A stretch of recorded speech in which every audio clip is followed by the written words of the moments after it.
Ancient Rome is remembered for its emperors, its armies, and its conquests. But beyond the marble columns and grand battles was everyday life. The sounds of sandals on cobbled streets, the smell of fresh bread from a street oven, children playing by a fountain, merchants shouting in the forum. In this calm journey, we step away from the triumphal arches and enter the quiet world of ordinary Romans.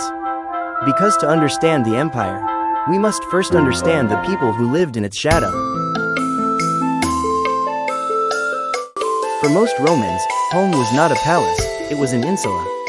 A tall, narrow apartment building, crowded and noisy. Families often lived in one or two small rooms, cooking, sleeping, and sharing stories in the same space. The wealthy had villas with courtyards and flowing fountains. But even the simplest homes had a lararium, a small shrine to household gods. Every morning, Romans gave thanks, not just to Jupiter or Mars, but to spirits who protected their kitchens and children. Home was more than shelter. It was sacred, no matter how small. Life in Rome always led to the market. Vendors called out prices. Shoppers haggled over olives, bread, and fresh fish. Most meals were simple. Grain porridge in the morning, bread with cheese or lentils by day, and stew by night. The poor relied on government grain. The rich feasted on exotic dishes, peacock, dormice, and spiced wine. Street food was popular too.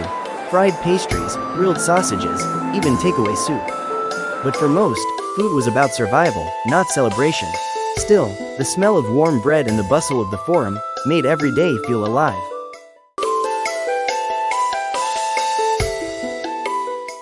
Romans rose with the sun.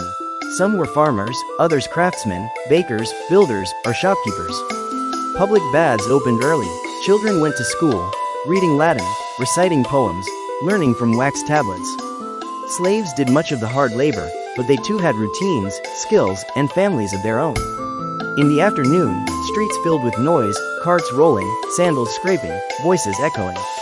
And when work was done, people gathered at taverns, played dice games, or visited friends. For most Romans, life was not grand, but it was full.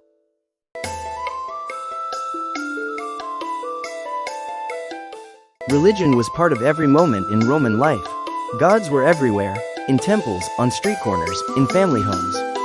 Each morning began with offerings, wine, incense, or bread.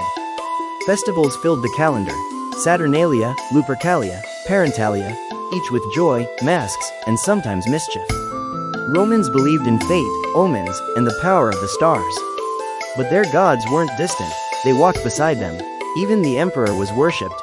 To be Roman was to belong to a universe that listened, if you knew how to speak.